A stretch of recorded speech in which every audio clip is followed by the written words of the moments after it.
starts in 10, 9, 8, 7, 6, 5, 4, 3, 2, 1, go.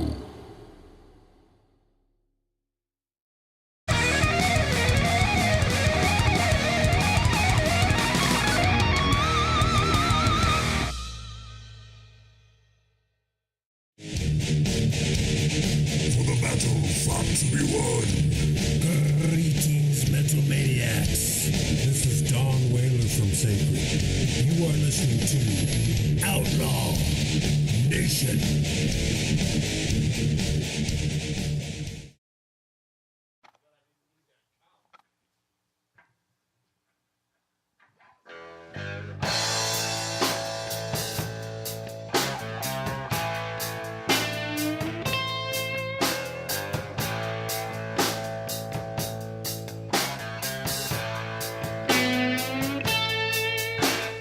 Welcome to cyberspace, I'm lost in a bug.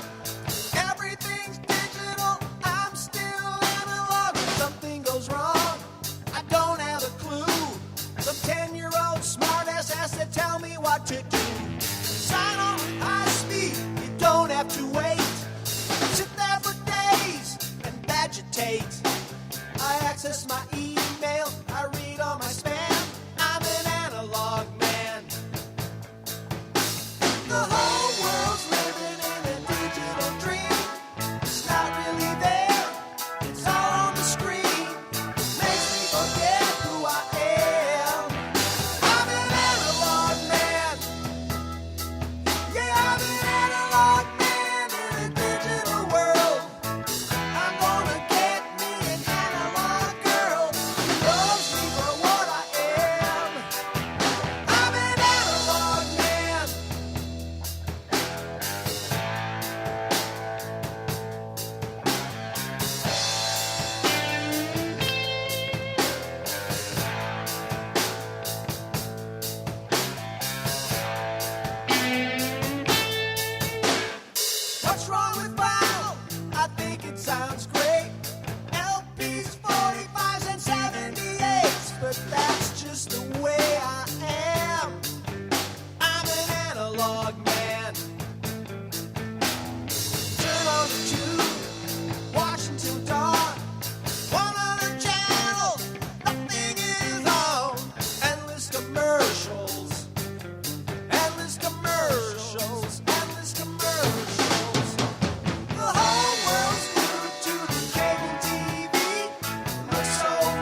You're feeling lonely, and I can fill the void. There's something in my senses I never can avoid. I hear your echoes calling, I feel them in my mind. They told me your intentions, I'm sure that you know mine. I feel this power coming over me. I don't know what to trust when I'm ravenous. You have this hunger lying behind your eyes. When it's the two of us, we are ravenous.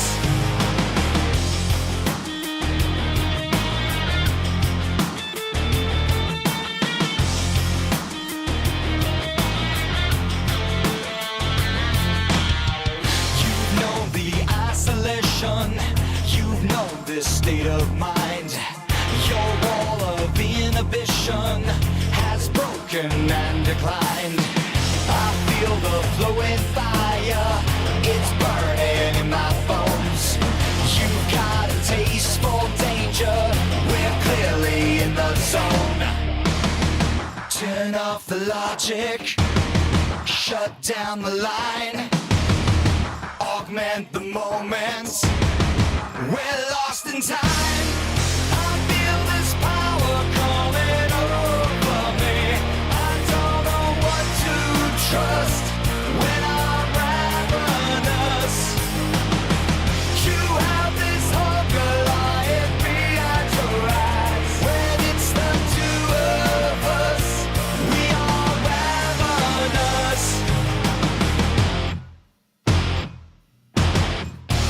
I'm so I'm burning up inside your soul. It's going down tonight.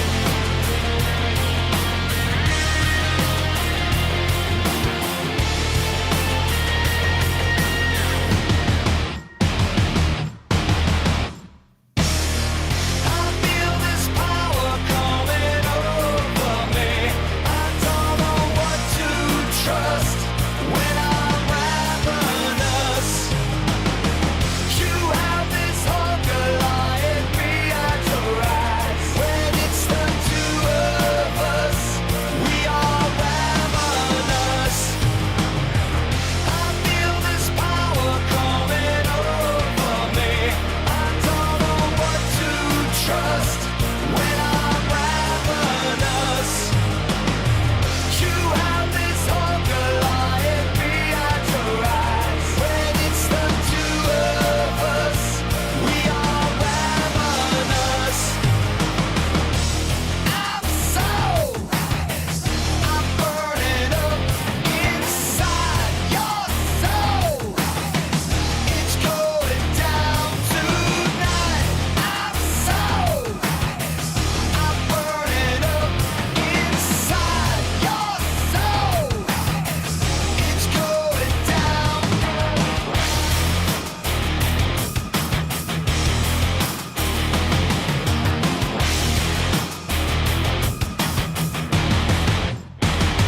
Hi, this is Jeff James, And this is Mr. Moonlight. and you're listening to Outlaw Radio. Hello, Outlaw Radio Nation. Good evening, everybody. Wow, was that Ravenous? That was a great song. That was kick ass, Jim. Wow, that kind of sounds like Joe Vitale himself playing the drums or something, but I don't think he's in the band. Who knows who played drums on that? That song rocks. We had a good 3 in a row.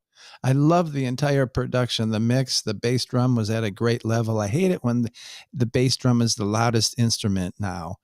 It seems like it's that way in with metal. Yeah, well, it's a big part of it. Not all metal's the same, though, That's for sure. right? But Jim boy, Bell- that first song was probably the best we've ever played, though, wasn't it? that was the very best I've ever heard.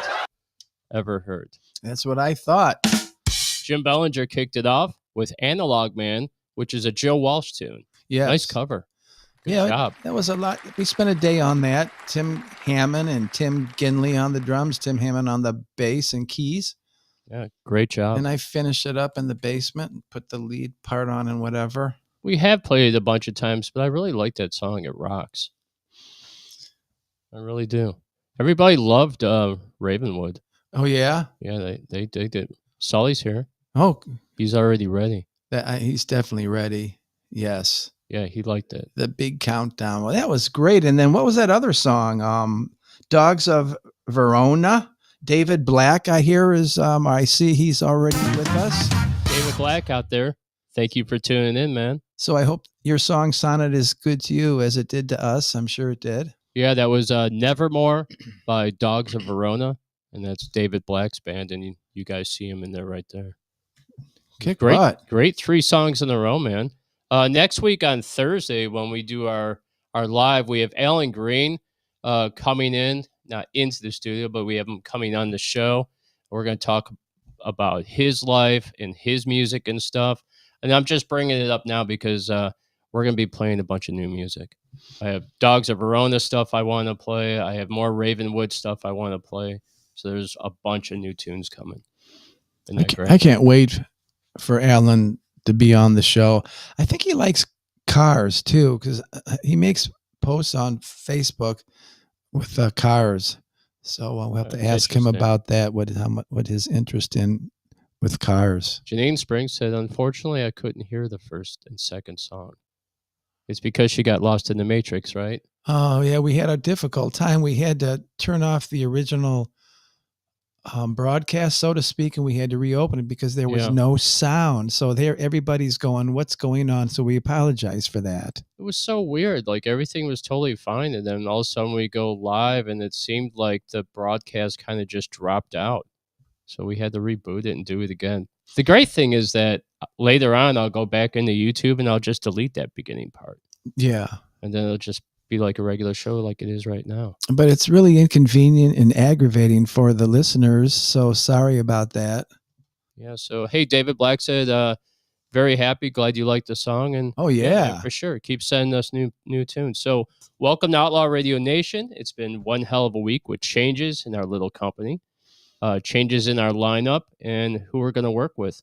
We've tried to bring what we like to everyone out there, and I hope that we're bringing you great content that you enjoy, because in life you just can't please everyone. And we made some tough decisions, Jim. Some stuff that needed to be addressed, don't you think? Yes, we did. We're moving on. We're changing. Nothing stays the same, and things happen. It's unfortunate, but maybe it gives you a new chance for a new direction and a new beginning. That's right. Respect goes a long way. And with that said, you're right. It's a new path, and I just look at it as it's just a continuation of the path. So, but tonight, we welcome to the show Robert Sully, the sax man, the sexcapades. Yes. The mustache. Sexcapades.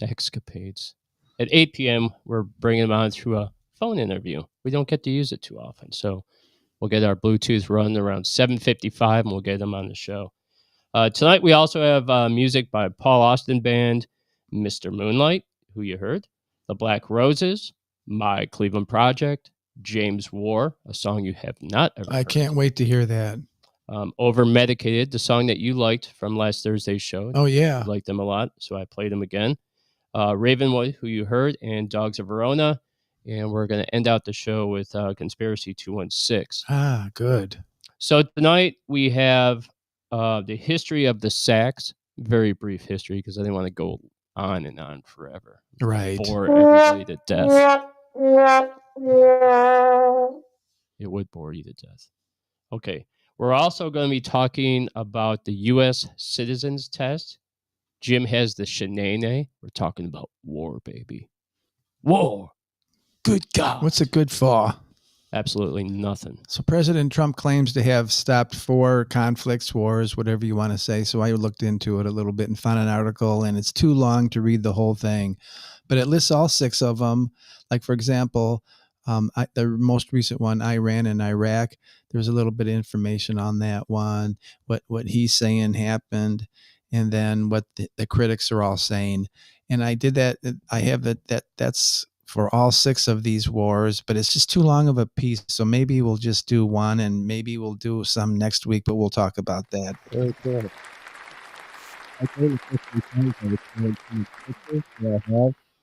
For upcoming shows, I showed the Zack Attack one. I showed the UFO Disclosure one for next week, which is coming. It's going to be a big show. It's going to be a big show. It might be a 3-hour show. We have so much going on. Oh, Then I showed today's Shenane, which you'll see later when we play the song before we do the Shenane. You'll love it. Super cool. So are you ready, Jim? yes. Are you ready, kiddies? Because here we go.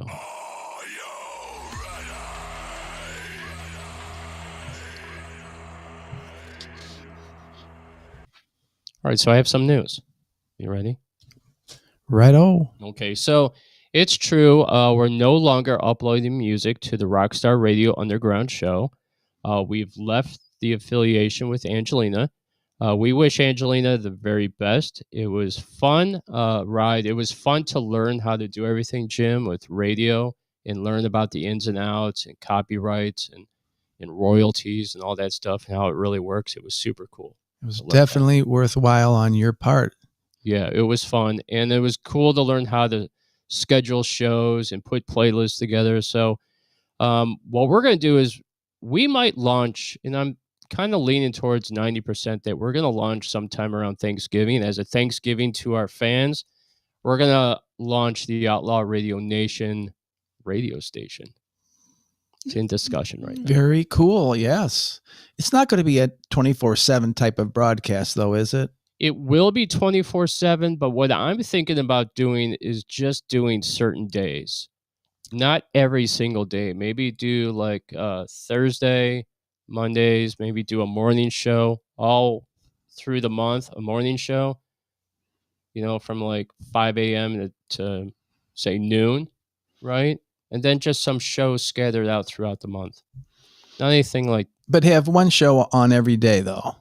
maybe. Maybe. There's, and of course, as time goes on, we could add shows and fill in the times if we want to. Yeah. So it's kind of like we're thinking about it right now. Of course, we want the Paranormal Chef to be on the new show, Mr. Moonlight. Maybe Bobby Beavers will come to us. Who knows? We'll do the Outlaw Radio show. And if you guys want to have a playlist and you want to be a DJ, it doesn't cost nothing. It's super easy to do, and you could be a part of this. Think about it. Sully, among others. Yeah, Avoid Dead out there. If you have your songs, we could get a little show with you, an hour show with Sully every Wednesday at whatever. And we're going to probably stay on Live 365 because I learned how to use Live 365, and I think it'll be an easy transition. I still think that our Outlaw Radio Nation show that we're doing right now is going to be the main thing we're doing. And also, I'm not out to compete with Angelina whatsoever. I just want to do a radio station for Outlaw Radio Nation and make it part of the show so that all the music that we play on our show, we play on the radio as well. And they have the opportunity to get royalties and money for the spins that they get, So I have no competition with her whatsoever because if we had to compete with her, as far as radio goes, she'd probably beat us. She's been around for a while. Yeah, for sure. But we have no ambition to compete with her whatsoever, just wanting to be bigger on our own. Okay? And since you learned how to do it, why not use your new skill? Yeah, right. And of course, and somebody's going to have to be GM who wants to step up to be the general manager. Oh. So there's the owner and then the general manager. So think about it. How we're going to do this thing. So that's in discussion. We'll talk about it all later. We also canceled all our events with Sacred Vortex. Now, just because we canceled our events with Sacred Vortex does not mean that certain people aren't going to come on the show, like Calavera and some other people like that. We just have somewhat of a disagreement as to how shows are run. And we pulled out of the shows because we're not sure what we want to really do with Outlaw Radio Awards anyway at this time. It's a lot of work to get that together, too. It is. And we might just do it where it's online, where we're live and we're might just do it where we have all the bands, we play all of them, and then you guys have a chance to vote. Then we'll take our vote, and then the prior voting through the top fives and come up with a list of the top 2 in each category, and then the winners of each one.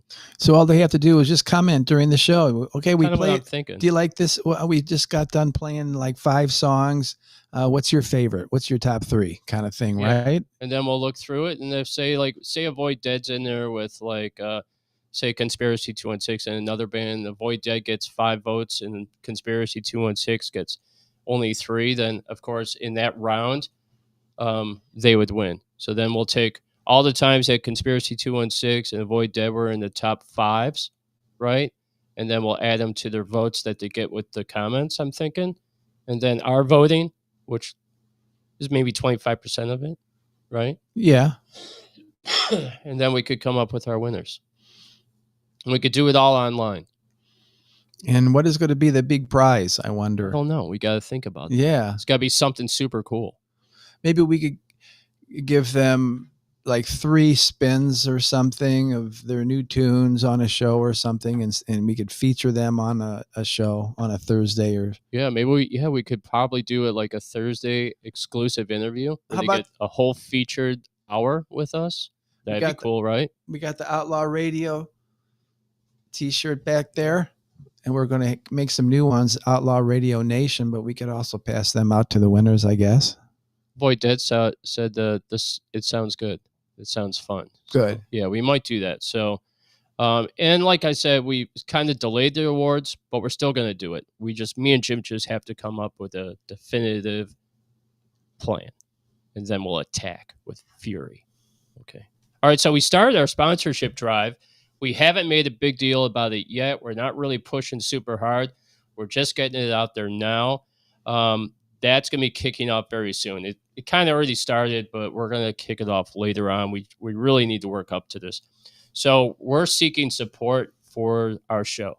And then we're seeking support for the radio station on all our shows. So if you hit us up on subsoutlaw@outlook.com, you can hit us for the pricing and send us a few bucks through Cash App.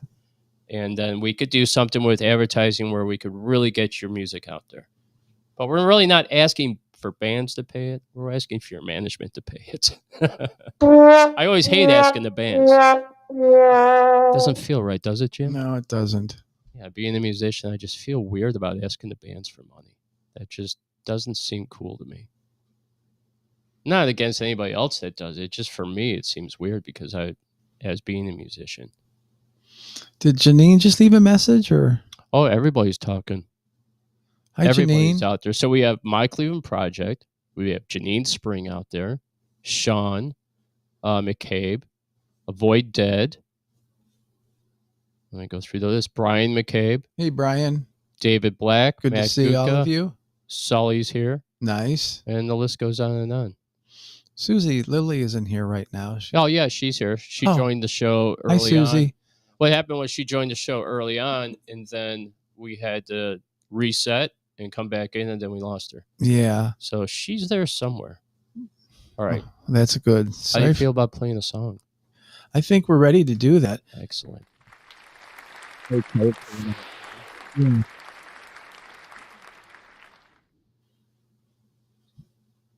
This is my song, Jim. This is called The Best Thing. This is the Black Roses. We'll be right Okay, back. I'm going to analyze this song. To death. Here we go. That's now you guys want to know what we're talking about in between. Here comes the analyzation. Here we go.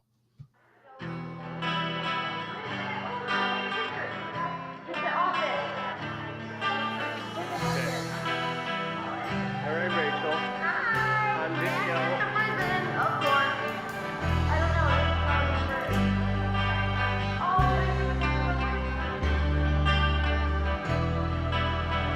Say hi, honey.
That was the Black Roses.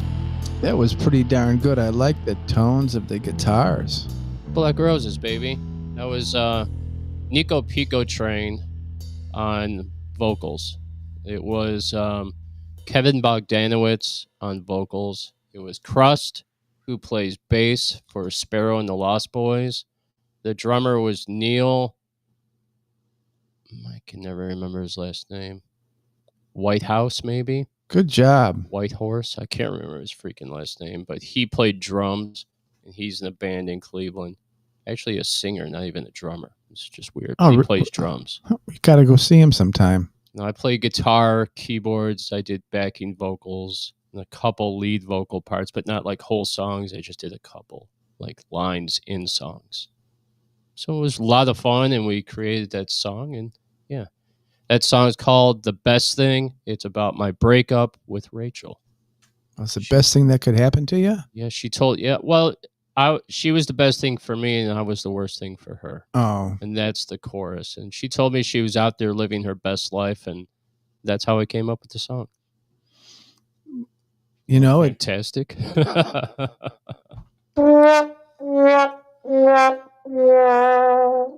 so you needed to break up to write that song. Isn't that something? Yeah, so the whole album, I based it on all my relationships through the years up to that point. I've had a couple more since then, but I haven't done a new album. And I'm thinking about once I start writing a new album this year, and I'm thinking about doing that same style of music, that kind of like hard punk, mellow rock. I don't know how to describe it. Garage rock. I don't know how you describe that. Anyway, I'm thinking about writing about some of my other relationships. I've come up with a couple riffs just recently, the past week. 2 different riffs, so possibly 2 songs. Because I've been on a dry spell for over a year now. Yeah, he has. It's very concerning. It is Disconcerting? I keep asking him, I'm like, when are we going to get a new song, Jim? And he's like, I don't know. And the riff you came up with tonight sounds like Heart. Yeah, good. It sounds very cool. It's got that kind of like flamenco guitar in the beginning, which I really love that style of guitar. And that's the riff that's going to surround that song. Very Maybe it's cool. just going to be a simple 1-4-5 or something too. Well, we're waiting patiently for another song. Yes. The pressure's on. I have so Only been many all that summer. I've recorded too that I still need to show you. Yeah, I can't wait to hear all of them. All right, so you guys ready to hear about how you become a U.S. citizen? Because I looked into it after Jim did the Shenanay last week. And he talked a little bit about citizenship, and I got my brain thinking. So, U.S. citizen, through naturalization, an individual must generally be a lawful permanent resident, a green card holder, for 5 years or 3 years if married, because being married is a pain in the ass, and they figure after 3 years you should get your green card, right? So if you're married to a U.S. citizen, it's 3 years. And meet other eligibility requirements. The process involves filing a Form N-400, the application for naturalization, and successfully passing an English and civics test. So you must be able to understand English, okay? Regardless of what the signs say on the roads, you still have to be able to read English because it's our country's thing. We speak English, right? Correct. And you have to pass a civics test.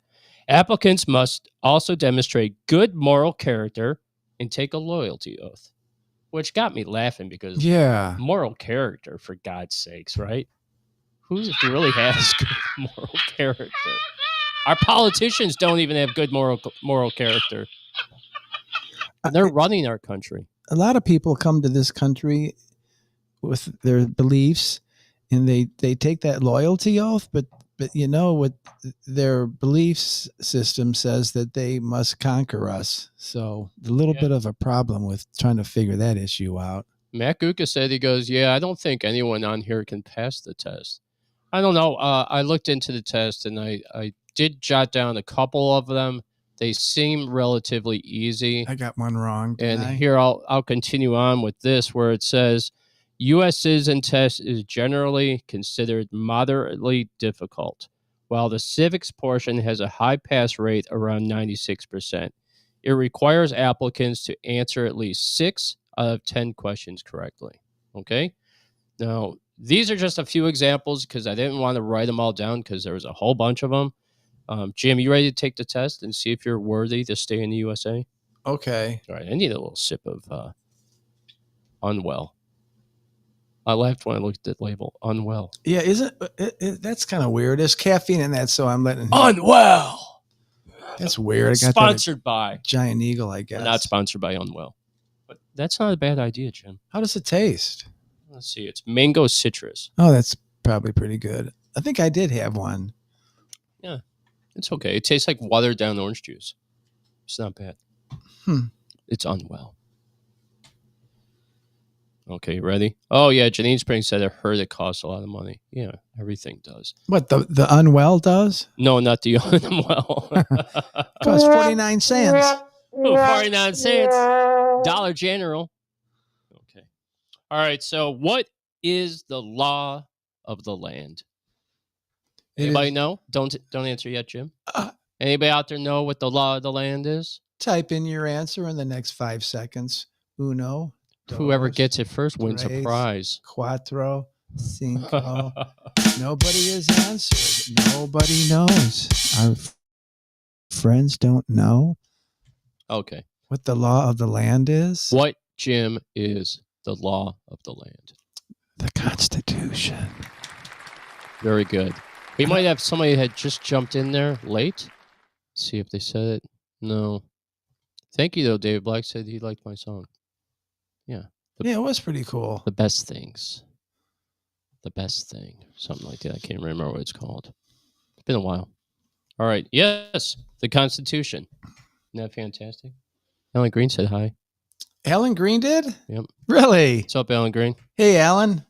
Very Glad you're cool. tuning in. We'll see you soon, won't we? Thursday. Yeah. Can't wait. 5 o'clock. Yes. It's going to be a great interview. I'm Yes. excited about it. I'm all ready to We go. had Butch and now you. Oh my gosh. What's going to be the trifecta? We need somebody else. I don't know, man. We had Joe Vitale. That might be the Yeah, maybe trifecta. that is the trifecta right there. But glad to see you're tuning in. Yeah, the Cleveland Project jumped in with the Constitution. You were a little late.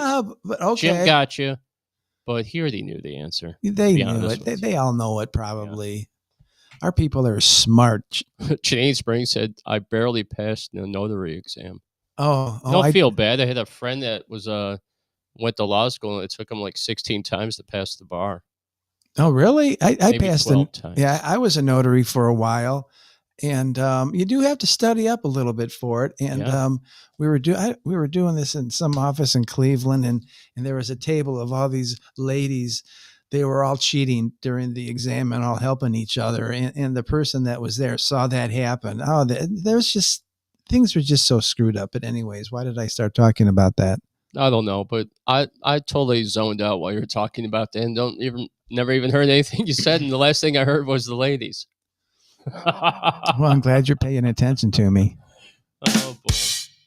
Okay, here's one for you, and I'm not sure if I wrote this down correctly as the question, but I think it's right. So, what is the right to the Constitution? Don't say it yet. Jim knows it. I already questioned Jim. I don't think I know this. I believe it's called the first right. Not like in the Bible, the first rights, or that'd be the last rights. Does anybody know out there? Again, you're trying to get into the country right now, and you really need to answer this question correctly. Yeah. So come on, people. All right, let me ask you this, Jim, while we're waiting for somebody to jump in there. Do you think all those people that came over the border that are here illegally have even studied for this test? Or even looked at the questions for this test? Oh, absolutely. Not absolutely, probably. Do you And I don't want to use the word literally. literally? I try not to use that word. That is the most overused Compulsory. word in history of the English language. Do you think when they come into the country, they're given like a pamphlet, kind of like a tour guide thing, and in there it has like the information for the N400 application for naturalization in there? Do you think they give them a packet You mean when they're walking over the border, you mean? after they go through like the thing to get to the other side? Well, I mean, I don't- assume when they even, well, no, I guess crossing illegally, you wouldn't get that stuff. You would only get it if you went through the points of entry. Don't you have to pass before you enter, or do they actually let you enter first and then you take the test? Oh, there's a lot of questions here. Yeah, I'm not sure. My Cleveland Project said the bear arms. No. Oh, I said, somebody said freedom of speech. Freedom of speech. That is in the 1st I'll give part. one. The How first about, right. I'll say one of them, right? Yeah, go ahead. Liberty, And I'll say the rest for you. Life, liberty, and the pursuit of happiness. Oh, I would have not. I didn't get that right. I would have got both wrong, because when I did the test, I got like only 3 out of the 10. Oh, did you really? It's not easy, man. It's basically political science, which I don't remember my political science, but I'm sure if I studied it, I'd remember every single amendment. At one point, I knew it all, right? At one point, like 5 minutes after I read it, and then all right. I still wouldn't pass the test. Is there another one, or did you just have those two? Just those Gosh, two. I didn't want. I kind of wanted. There were so many of them. I'm curious to see what the other ones are, to see if I qualify to live here. All right. Well, how about next Sunday? I'll do all of them. Oh, for maybe. You. Okay. And then if I do all of them for you next Sunday, then if I Thursday, fail, I have to go to Mexico. Yeah. And on Thursday, I'm not going to show you the answers like I showed you this Thursday. Yeah, I cheated a little bit. Cheated, but you still couldn't remember it. Doesn't matter anyhow. Life. What is it? Liberty, life, liberty, and the pursuit of happiness. So you have the right to try to be happy in this country. Yeah, in the pursuit to make it happen. It sounds like that would holding you back. You think that would happen in all the countries? You want to live here? We want everybody to be happy. No, I guess not. Don't you say that. I have no freaking comment regarding any of that stuff. I am disgruntled. I'm a disgruntled American. But anyway, gas was $3.49 the other day. Just want to point that out. Is that good or bad? That's bad. That shit's expensive. I know. I didn't go down. $3.49. I thought it was down outrageous. Wasn't it down to $2.70 or something? Or no, maybe not. Robert Sully said that was a trick question. Well, that trick question is on the second question of the U.S. citizens test. I know. That was not an easy one. Yeah. The pursuit of happiness. 96% pass. ICE isn't really making anybody too happy right now, are they? No, I'd love to see the answers for the English test. I bet there's some great ones. When I hear the phone go ding, ding, ding, I pick it up. Yellow, this is Pedro. Oh my God, that's too funny. You're a racist. All right, so we have Sully coming real quick. And before he does, I need to do one thing to get you guys ready for this. So the brief history of the saxophone. The saxophone, often referred to the sax, is a single reed woodwind instrument with a conical body, usually made of brass. As with all single reed instruments, sound is produced when a reed on the mouthpiece vibrates to produce a sound wave inside the instrument's body. Right? Okay. The pitch is controlled by opening and closing holes in the body to change the effective length of the tube. The holes are closed by leather pads attached to keys operated by the player. Saxophones are made in various sizes and are almost always treated as transposing instruments. A person who plays the saxophone is called a saxophonist or a saxist. I like the saxist. Or a saxcapades, as Jim would say. Yes. Now, there's all different types of saxophones. So the most iconic players, including Charlie Parker, who played the alto, John Coltrane, who played tenor and soprano, Coleman Hawkins, who played tenor, Lester Young on tenor, Sonny Rollins on tenor, Stan Getz, I'm sure you've all heard that name, on tenor, Ornette Coleman on alto, Cannonball Adderley on alto, and the most famous sax player of all time. He was a president. Bill Clinton on the tenor saxophone. I remember him playing the saxophone there. That is fantastic. That's why he won, I think, the presidency. Do you think it was that night that he played that really won things over? We'll never know. All right, so Bill Clinton's saxophone playing was most famously showcased on the Arsenio Hall show during his 1992 presidential campaign, where he played Heartbreak Hotel by Elvis and God Bless the Child, which I've never heard that song before. Hopefully he never played it since then. Yeah, God Bless the Child. Yeah, God bless Bill Clinton. Fuck you, Bill. There's my Uh-oh. This appearance was widely seen as a pivotal moment in his campaign, helping to connect with younger voters and demonstrate his relatable personality. I have a question.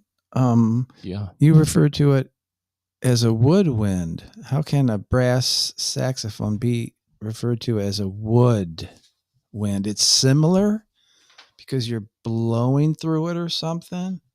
As with all single reed instruments, sound is produced when a reed on the mouthpiece vibrates to produce a sound wave inside the instrument's body. A single reed woodwind instrument. It's a single reed woodwind instrument, Okay, but it's brass. but it's brass. I Okay. don't know, man. Maybe that'll be our first question for Sully. Do we have that wrong, Sully? Everybody's out there's like, what an idiot. And as a matter of fact, I didn't know any of those sax players that you named too. Maybe a couple. Stan Getz, I'm sure. Well, yeah, okay. What did he do? He played saxophone of some kind. There's our interview. Tell him we'll call him back in like 2 minutes. We need to do a couple things. All right, guys, we're going to play a song. After that song, we're going to have Sully with us, and we're going to get right to it now. This is Over Medicated, and the song is called Precious Memories. We'll be right back, kiddies. He was supposed to call.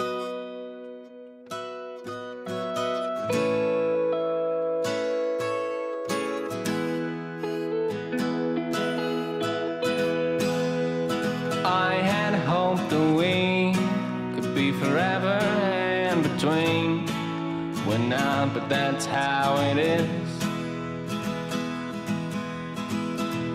We were so in love, like it was never enough.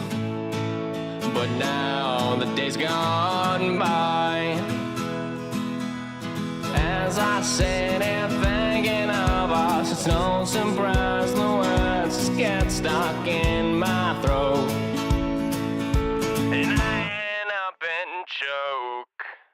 Ooh, ooh, ooh, the days go on by, and there's not a single one I can get you out of my mind.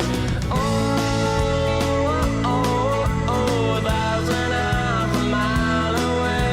Either or, I can't escape the thought of all our precious memories. I know the things that I didn't do. I'm so sorry, the past I can't undo. Believe me when I say it's true. I only lie because I love you.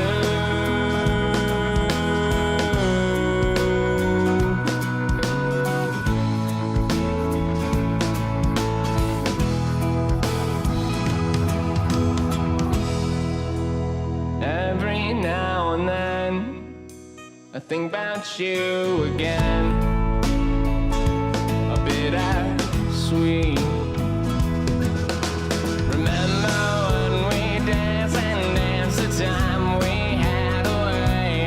I can still see when I close my eyes, just smile brightly as the day. But now it's all gone, the rights, the wrongs, but the feeling come back, it don't stay too long. You just attune me when it's gone, as I sit here writing the same damn song.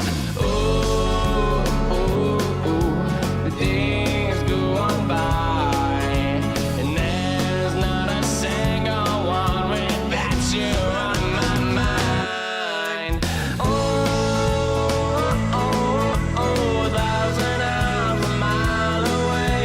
Either or, I can't escape the thought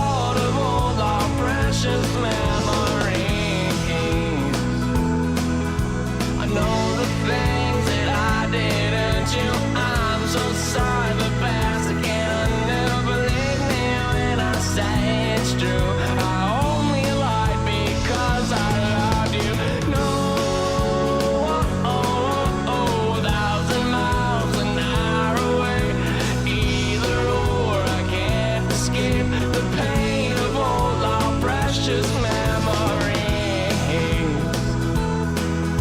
I know the things that I did hurt you. The past is past, there is no redo. Even though I cannot see you, after everything, I just can't love you.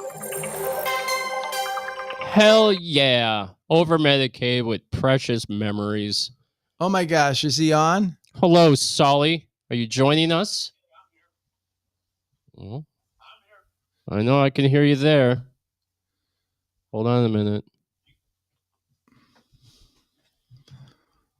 Huh. It's not working, folks.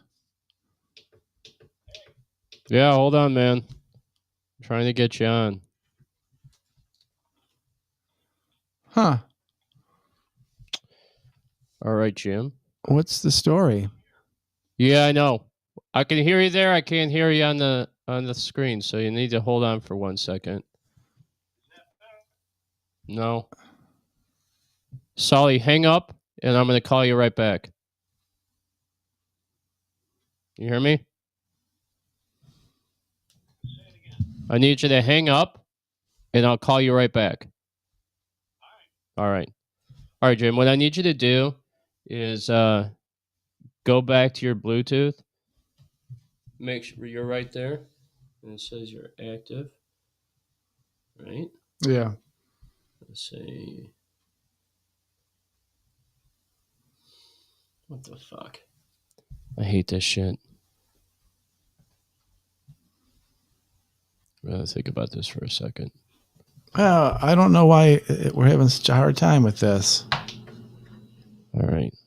How can it not work? What I want you to do is call him Okay. and see if we can connect. If we can't connect, then we're going to play another song, and I'm going to have to get it figured out. And we should be able to hear that in our headphones. No, we're not there. For some reason, I cannot get you in. I cannot get you in. So hold on 1 minute. We're going to play a song, guys. When we come back, hopefully we have them with us. So hold on 1 minute.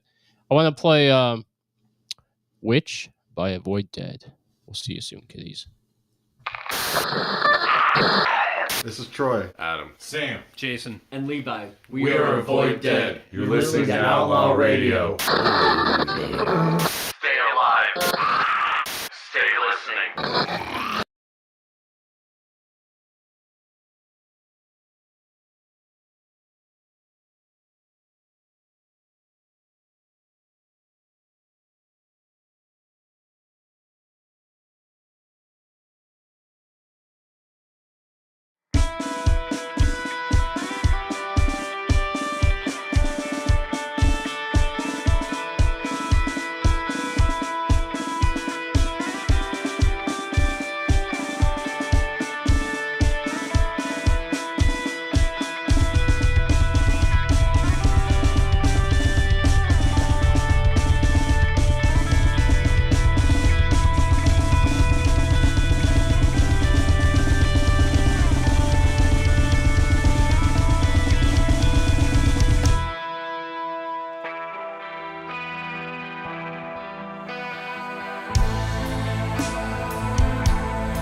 pestilence from her breath. She's a vector of disease and despair, spread like a virus, body and mind. Hatred, fear, hostility and spite, bitterness and pain are the ties that bind.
Scions, famine, war, plague, and death, embraces filled with malice, fluid, pestilence from her breath.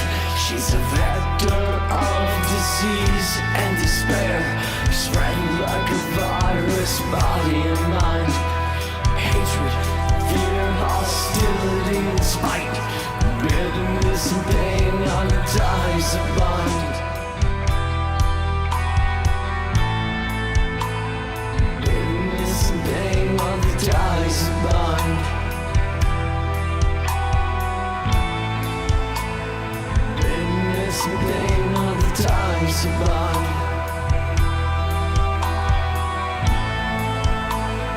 Bitterness and pain are the ties that bind.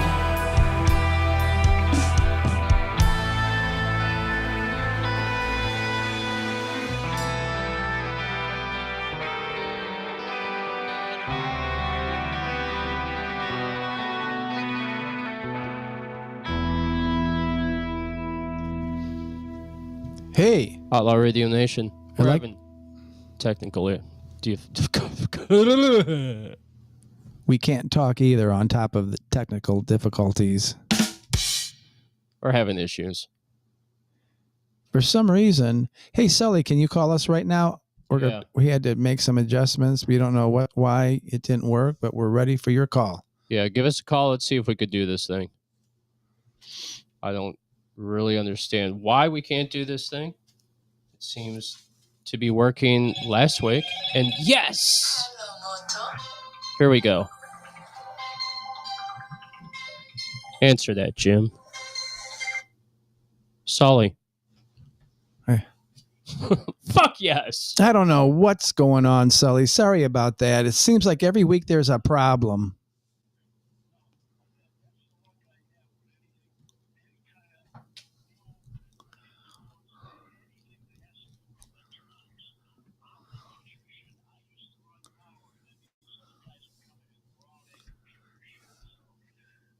Well, now I gotta check to see if I can hear you on the thing. Also, we're checking out Gotta check the audio. on Facebook. Yeah. Of course, you know it's gonna be like trailing behind.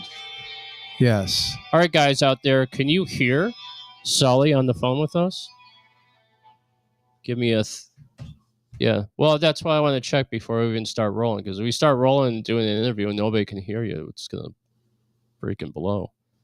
All right, so I'm waiting for somebody out there in Outlaw Radio Nation land to give us a thumbs up or a thumbs down. Can you hear Sully? Can you hear Janine? Sully? Not yet. They can't hear you, so let's try this.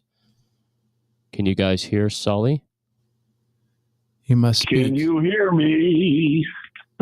And everybody's saying nope. What about now? Because I just changed the setting on it. What How about about now? Here's another one for you. So, Janine said no. All right, guys. I don't know. They have to be able to hear now. For sure. Yes, they hear us now. Okay. Thank God, man. Yeah, cool. All right, Jim. So this is the situation. Phone line 6 needs to be on air. It was on air last time, but for some reason it did not connect. So then we had to disconnect twice, reset it up again, and then call. Right? I think so. It's a real pain in the ass to get everything to work. I'm going to tell you guys that right now. And let me also say this. Nothing ever works right. Ever. I'm good now. Yes. Yes, Yeah, you you're are good. good. And there will be some discussion now. All right. So I would like to welcome to the show Robert Sullen, our friend Sully, the sax man, the saxist. Welcome to the show. Welcome to Outlaw Radio Nation. It's a pleasure to have you on after all the great discussions we've had. Oh, hey, it's a pleasure to be here tonight. Believe me, it's cool. I just you guys are great, and I'm glad that you asked me to be on the show. Man, we really love you, and we love your input. We're glad you come every single week you're on. And yes, I think you're very close to being the number one fan. I think Janine Spring and Matt Guca, although Matt's on the show. Yeah, you can't count him. Can't count him. Susie Lilly is up there too. Yeah, definitely. You guys are in battle for first place for sure, for legendary fans. So yeah, we really appreciate that, man. Hey, I'll concede to Janine. Okay. Before we get started on the interview, we have a very, very serious question to ask you. We'd like to know about the mustache. How long have you had the mustache? Why you're not willing to shave it off? And grooming habits. And, would you consider shaving it off if you met a real hottie? Oh God, that's a tough question.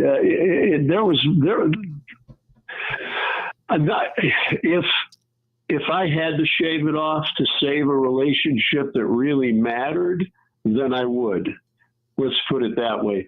I had a 20-minute conversation and realized this girl was a gold-digging, self-centered controller. I don't need that in my life. Nobody does. Is that the same lady that I was sitting next to you at the bar backstage? Yeah. Yes. Yeah. Boy, she was all over you, just unreal, relentless. And then all of a sudden it was like, what happened? Jim was like, I hope I could get dibs. I was taking notes and whatever. You were like flawless with your technique with her. She was all in. He's like, Jeff, when you start asking out girls, you need to ask Sully for advice. No, it's not technique. It's I'm being me. That's all. I've had the mustache. Let's get back on that question. I've had the mustache since I got out of the Navy. 1970. I actually. It was December 4th, 1970. I stopped shaving my mustache. I did shave it off. I lived in Los Angeles for 2.5 years.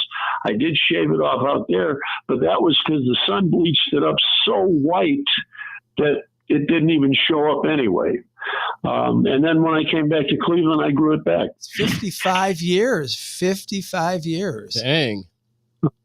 Yeah, well, no, not 50. Well, yeah, that would be. Yeah, you're right. Yeah. Now, do you do the touch up yourself with your own shaving kit, or do you go and have a professional do it? Oh hell no! I used to be a hairstylist. I'm pretty handy with scissors. Yeah, we wanted to ask a question about your hairstyling career. What that was all about? Yeah, were you a barber or were you a hairstylist? I was a cosmetologist. Yeah, I worked. Well, we cut men's hair. That was in the 70s and the 80s. Yeah, what happened is I moved back to Cleveland, and I wasn't building the clientele. The fellow that owned the shop was an actual hairdresser in the Cleveland local. And he said, Robert, you're not going to build a clientele at your age. And I said, what do you mean? He says, you're 38 years old. You relate to women that are close to 40. He said, they already got a hairdresser. You're not going to build. And it was a struggle. You know, I was engaged. I wasn't making money. And he said, you know, you're mechanical. I can get you in the electrical trades, and the rest is history. So I did hair for about 17 or 18 years, and then until I was actually 70, from like 1990, from 1990 until I turned 70, I was an electrician. And they were both great careers, and now I'm having a time of my life with my actual third career. So, you know, it's being a saxophonist is just, it's phenomenal. I mean, it's a wonderful whirlwind thing for me because, you know, coming in like I did at almost 71. I mean, you want me to go on and elaborate on this? I was going to get to that. Me and Jim have the same question. I think we're both about to ask the same darn thing. We want to know because we always ask everybody the early days, right, Jim? Yeah. And we always want to go back and be like, what got you into music? So our question is this, really: why all these years later, and all of a sudden the sax, and why the saxophone? So why all this time, and why the saxophone? And do you have early influences that you at some time wanted to be part of music? I'm just so interested in how you got started. Yeah, I was a dancer. I danced, you know, through my whole life. But let's go back to my childhood. I wanted to play the saxophone when I heard Boots Randolph do the solo on "Rock Around the Christmas Tree" or whatever it was, the Brenda Lee song. And then, you know, Shotgun with Junior Walker.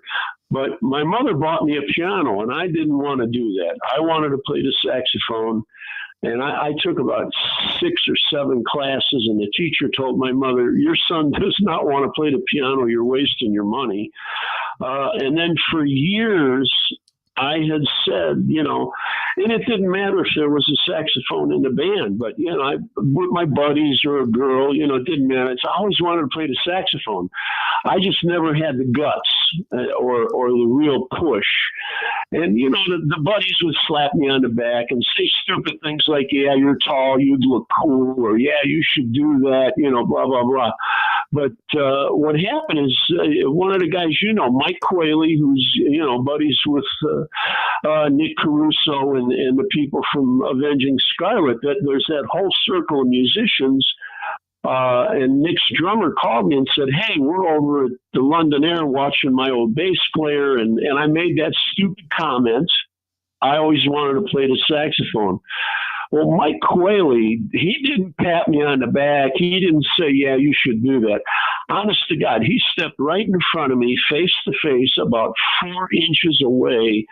And he said, what are you waiting for to die and come back in another lifetime? And I remember that date. It was September 4th. On the 16th, I had a horn. That's how much that statement, and that's how I got started playing. It was because of Qualey's statement. The urge was always there, but I never had the guts to do it.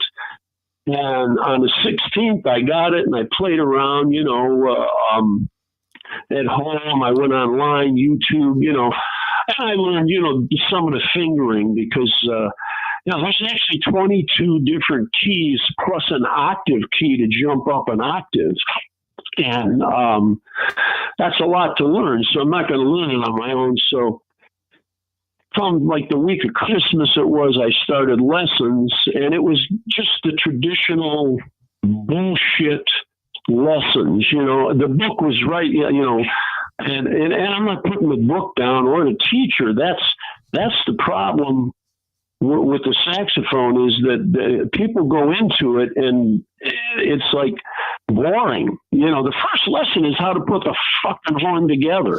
I mean, that's how stupid they are. How to clean it. As far as trying to get you motivated, that doesn't do it. And if you're lucky, they'll teach you the top 3 keys, which that 4 different notes. You got G, you got A, you got B, and you got C. And then if you don't hold anything down, you got C sharp.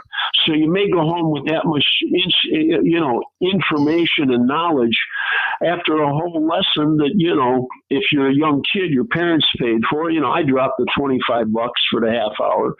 And I went back because I wanted to learn, but it was, hot cross buns, London Bridge, all of that crap. And, actually, Nick Caruso, when they were forming Avenging Scarlet, his drummer Ryan said, "Hey, come on and jam with us. We're just rehearsing anyway. We just started, So if they got tired, the singer Emily would get tired. They jam with me, and Brian's wife put it on Facebook. Stibbs at Smedley saw this. And he said, "Hey, get your ass up here and play with people at jam night." And I went back to the lesson, and I showed my teacher the picture of it, and I told him I'm jamming now. And the guy was like, "Your traditional book, buy the book. It's always in the book." And there's no real enthusiasm to teach me what I wanted to learn. I thought, I want to play the blues, man. I want to play rock and roll. I don't want to play hot cross bun. I don't want to be in a junior high band. It's not that kind of thing. And it just went right over his head. So I quit taking lessons. And for I'm going to say at least 6, maybe 8 months, Stibbs, Jack Charlton, Johnny Noble, and the other musicians that would show up, the other guests, hosts, they were teaching me. And in walks Jake Wynn, who just passed away, maybe 6 months ago, a great trumpet player. And the trumpet and the saxophone, I played a tenor. They're both B-flat instruments. So I used to love playing with, but he made the statement to me. He said, "You're getting some chops. Are you taking lessons?" I told him what happened. And he said, "Oh, you got to go see Chris Burge." Well, Chris Burge is a teacher, but he's also an actual saxophonist who has his own quartet. He also plays with Blue Lunch, which is a phenomenal blues band, and the cat is just cool. And I walked in, and first thing out of his mouth was, "I can't teach you the traditional way." And it was so cool because you must have known Pete then. You must have known Pete in Blue Lunch, right? He was a sax player, and then Bob Frank was the guitar player. I'm not familiar. The names are hard, but Chris, that's Pete London. Peter connection. What was Peter's name? Peter London. I'm not 100% sure. Oh, okay. I don't. But anyhow, Chris, the first week, he said, "When you go back, just play the root note. The musicians in the audience will understand that. Root note. Play it harmonically. Play it rhythmically. Don't play any of the notes." So then the second week, he says, "Okay, add the note below it. Whatever, the scale, just, if it's G, play F, F and G, F and G, F and G, and nothing more rhythmically, harmonically." And then the third week, he showed me a few riffs that work with 90% of the rock and roll songs. And the guys were starting to look at me and geez, we really didn't seriously get into scales and, the pentatonic scale, any of that for the first, I'm going to say 5 months. Hey, but Sully. my progression, what? Sully, on the saxophone, you're talking about scales, the pentatonic and major pentatonic and minors. Is there is there a blues scale on the saxophone like there is on guitar?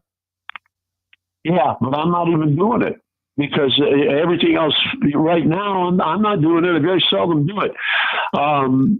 I can't even remember because I don't do it. You know what I mean? 90% of what I do is just filling gaps around a singer or the bass.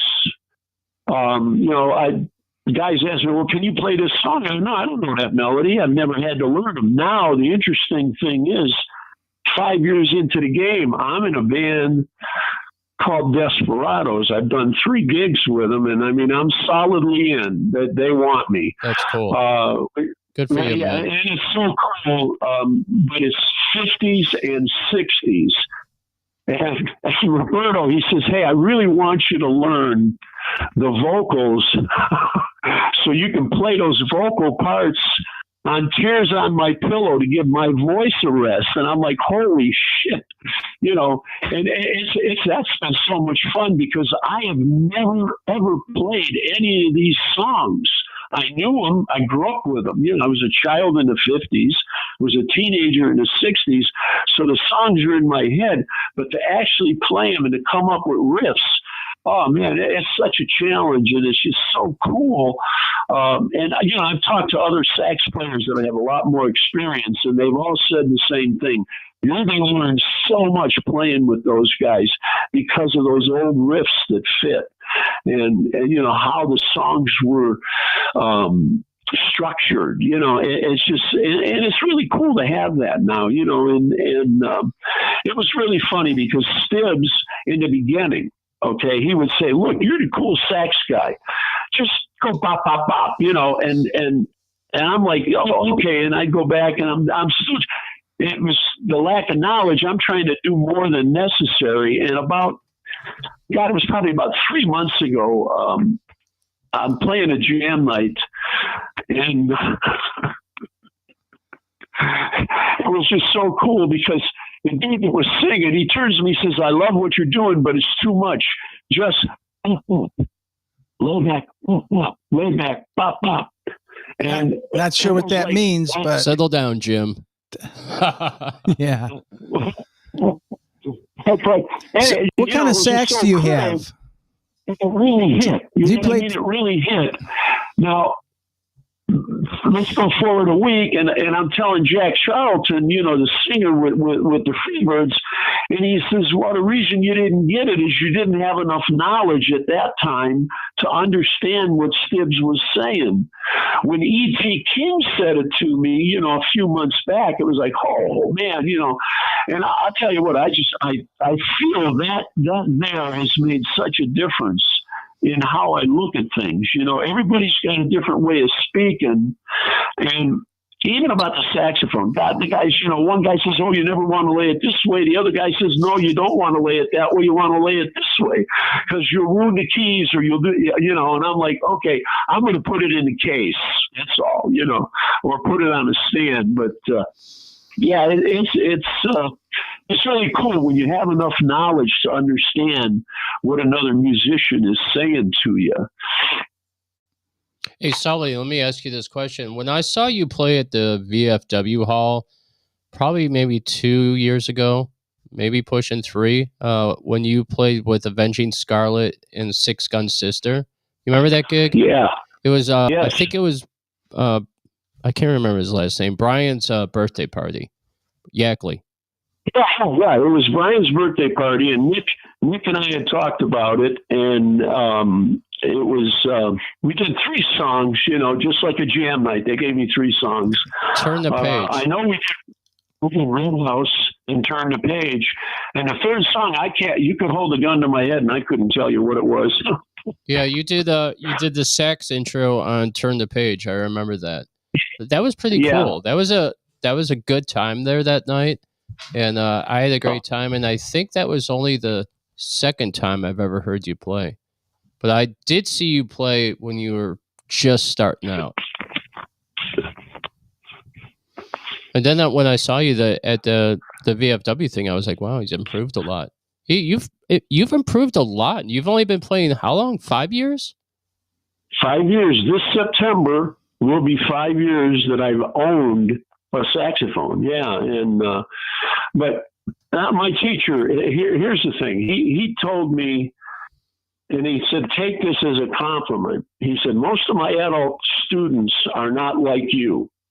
You are progressing as fast as a 12-year-old seventh grader. And I was like, wow, you know. And the hardest thing for me is to remember. I got a 76-year-old brain in another month, okay? There's a lot of shit in my brain that's in there. So to remember everything that's music it's been a struggle to remember, but I'm getting there, you know. And it's not dementia related or anything. It's just the fact of the matter is I started at 71. Yeah. You know, a kid that, you know, I mean, I'm still chasing women, you know. I mean, at my age, so I got a lot on my mind, and you know, bills, everything else, you know. But that was cool when he said that, and it was really another day. You know, I had to stop lessons financially. I bought a truck, and and being on a fixed income, life goes on, you know. But I told him, I said, I got to stop. I can't afford it. I miss it. And he said, look, you've done a great job. I've done my job. You're probably better off at this point taking a break from weekly lessons and learning on your own. And the funny thing is, when you learn it on your own, you really learn it. You know what I mean? It's been about 5 months now, and I can feel the difference in my playing. You know, I've actually got people saying, hey, can you join us on that? Hey, can you join us on that? And a lot more often. And that's cool. I owe a lot of guys. A lot of guys. I mean, there are so many guys. There's probably 50 guys that have said one sentence to me that stuck. Awesome. You know, and it was just, you know, a good one was Adam Constantine was playing the keyboard, and he said, you know, Sully, you and I can make a song with one note. He said, me on the keyboard, you on the sax can make a song with one note if it's placed properly. He said, we could ruin a song with two notes. And I'm like, wow. You know, and he's so right, because I've done that before. I could ruin it with a half note. Yeah. I could just pick up the guitar and ruin a song. Yeah, I could just look at it and ruin the song. Hey, Sully, I've had women tell me I'm like a seventh grader. I could tune the guitar and give it to somebody, and they'll never talk to me again. Yeah, I won't. I'll never talk to you again, Jim. Sully, do you have a tenor sax? It's not baritone, is it? Is it? Wait a minute. It is baritone. What is your sax? Yeah. Alto? No. I have a tenor and I have an alto. I was going to sell the alto, and the alto is an E flat. Is that the big boy? That's the teeny the one. tenor is a B, as in boy flat B. So you have to go up a whole step. If you guys on the guitar are playing in G, I got to play in A. All right. So what? You have an alto, and what else? I didn't hear what you said. Did you have a baritone or a tenor? Alto, tenor, soprano. Is there another? Isn't there a big saxophone that's like a tuba? It's a baritone. You have a baritone. Okay. Baritone. That's okay. What key is that one in? Okay. Well, okay. It's really interesting about saxophone. The soprano, the little straight one, the Kenny G one. Yeah. That is a B flat, just like the tenor. I hate Kenny G. And it was really interesting, because Adolph Sax, who invented the saxophone, he gave all of his patents to the Selmer Company, and they standardized it way back. Okay. It's really interesting. The soprano is 1/3 less length than the alto. Oh. The alto is 1/3 less length than the tenor, and the tenor is 1/3 less length than the baritone. The baritone is an E flat, and the alto are E flats. And because of that standardization, and then your tenor is a B as in, the boy, B as in boy flat, and the soprano. And because of that length difference, That's how that tonal quality is developed. But prior to Selmer going to all the other manufacturers, say we got to standardize it. Everything's because you got guys going crazy. Every manufacturer was doing different things. Yeah, that was a great thing. And the thing is, the fingering is all the same. The notes are in the same position on the fingering, but you have to step down with an E flat instrument. You got to step up with the B flat. Fingered. So he fingered it. Sorry.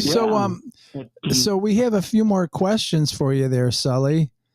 I got windy. I'm sorry. No, you're good. You're good.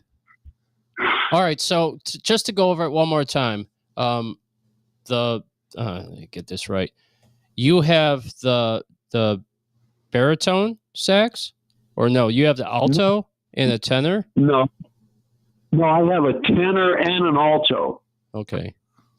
I do not have a baritone. Oh, I thought you had a baritone. Okay.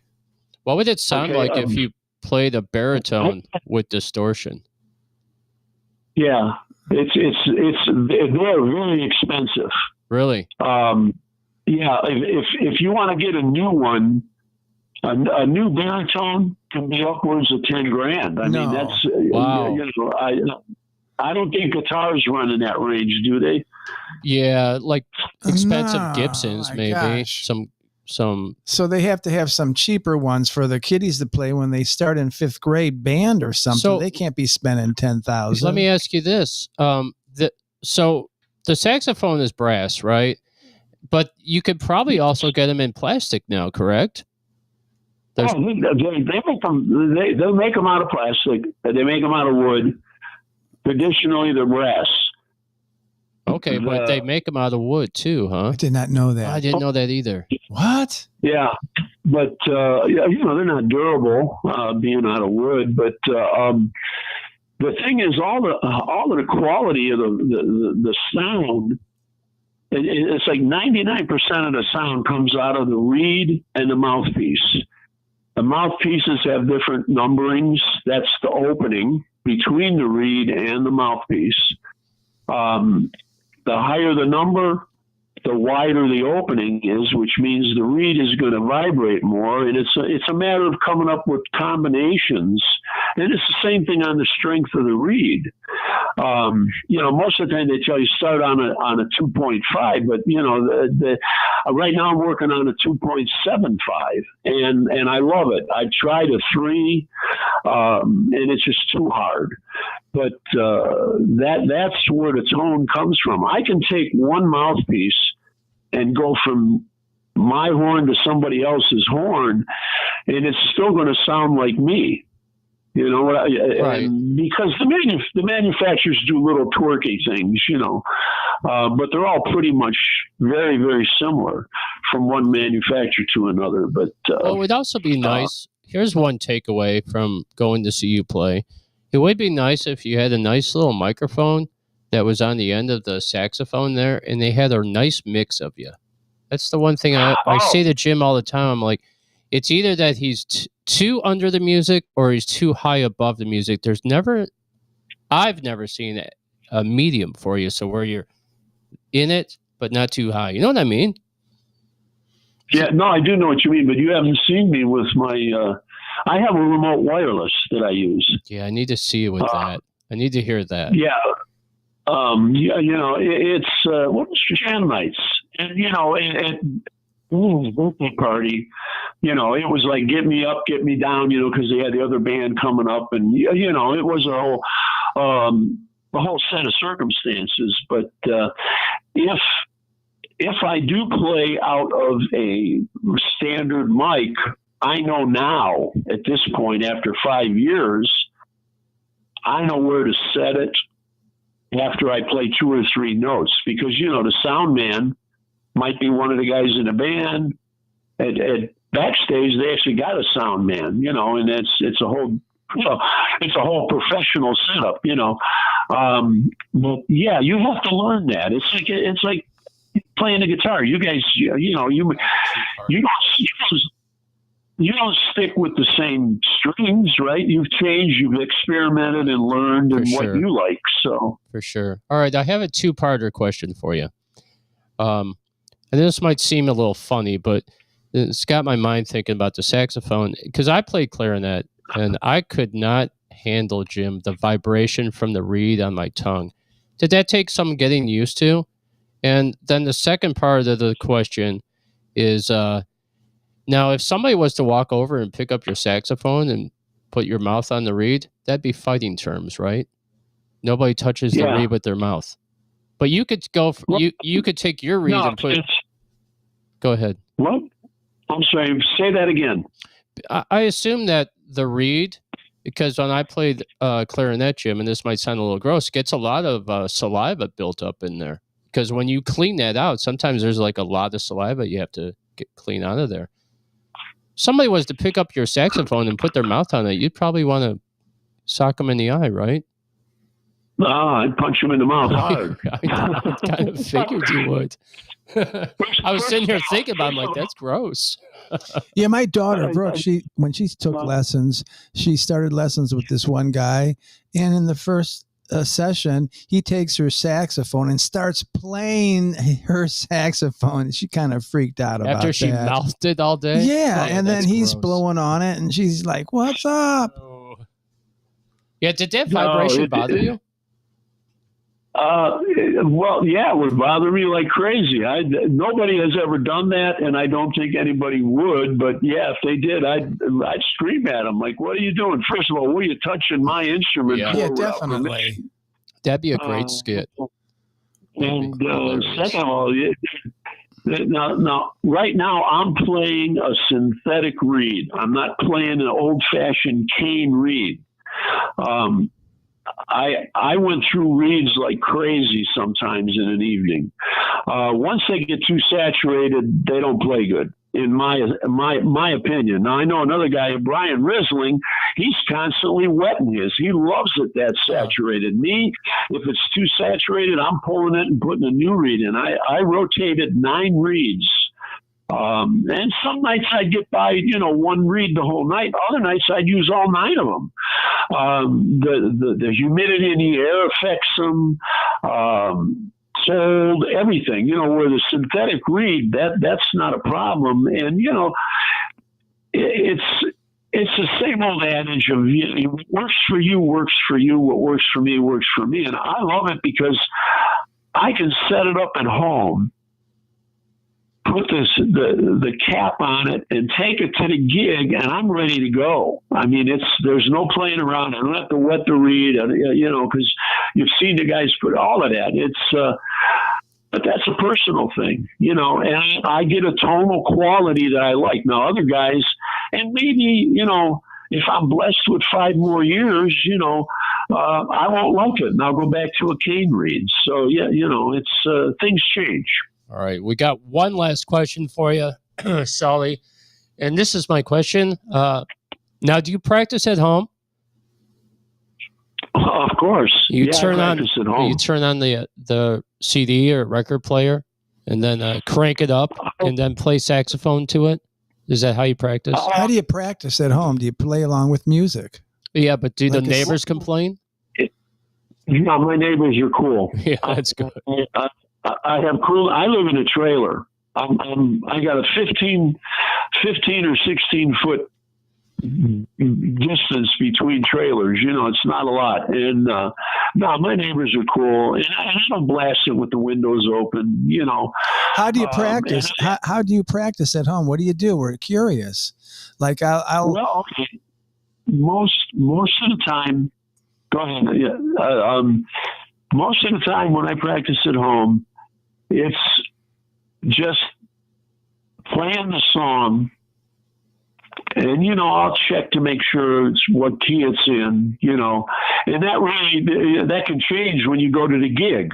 I'm like I said, I'm gonna work on Tears on My Pillow for the band, and Little Anthony and the guys, I don't even know yet. I listened to it first today. All I did was listen to it. I'm not going to try playing it tomorrow I will work on playing it. But there's backing tracks that I use, because that way it's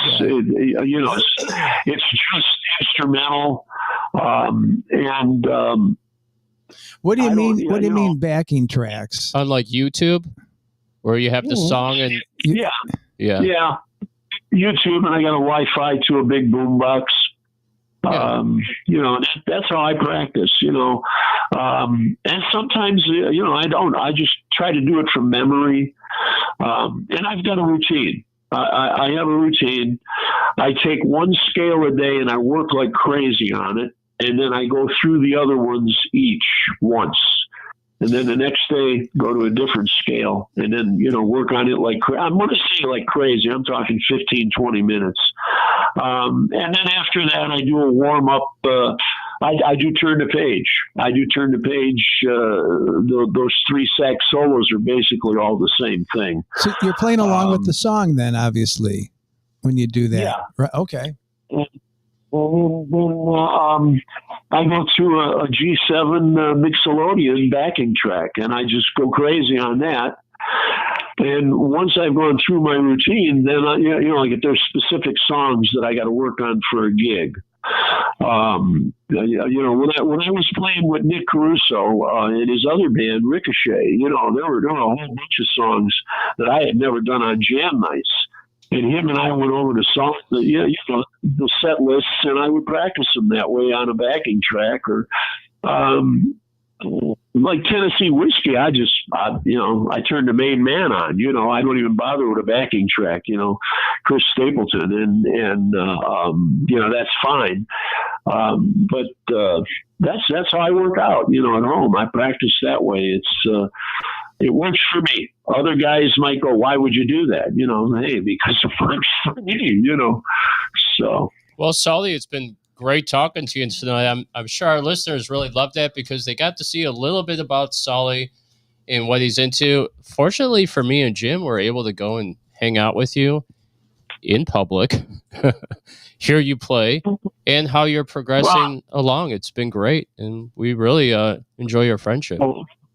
Well, thank you. It's like I said, it's been a whirlwind, and yeah, I know I'm progressing. I don't want to sound egotistical. I'm at a point now where I know my value. I know what I can contribute to a song, and most importantly, I know when not to contribute.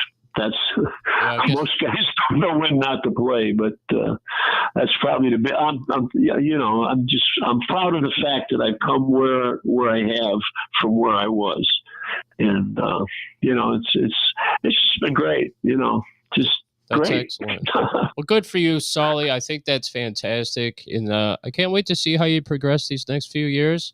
Being able to see you jam, and it's gonna be a good time, right, Jim? I can't wait. All right. Well, I want to thank you so much for joining Outlaw Radio Nation, Sully. You have a fantastic evening, and God bless. We'll see you soon. See you guys somewhere down the road. Somewhere down the road. I'm sure it'll be soon. Very soon. All right, Jim. This is My Cleveland Project. This is To the Moon and Back. And Sully, you have a fantastic evening. See you later, Sully. Thank you.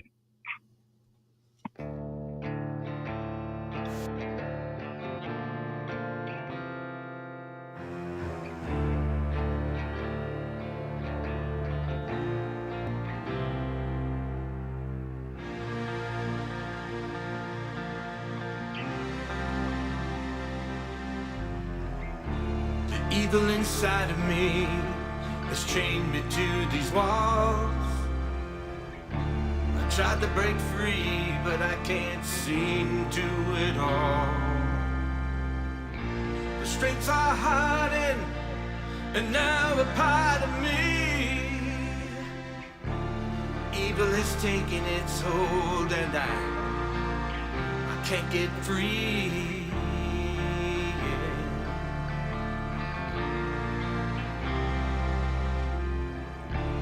Life I was given been full of tears and pain. Evil's made its mark on me throughout the years. But I'm not saying I brought this all upon myself. I'm so weary. Someone reach out to me. You walked out on water when I'm drowning in the sea. You walked out on water, reaching out to save me. When I feel the sun upon my desperate face, I know I'll make it to live another day. You whispered words of wisdom, carried through the night. Evil burns deep inside. It's an endless fight.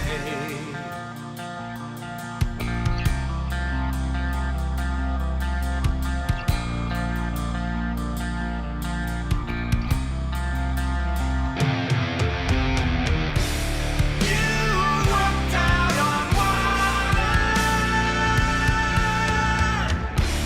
when I'm drowning in the sea. You walked out on water, reaching out to save me. My decisions left a hard and lonely life. The twists and turns of fate wouldn't set me free. When you reached out and gave a helping hand, the evil deep inside seems to disappear.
My Cleveland Project, To the Moon and Back. I love that song, Jim.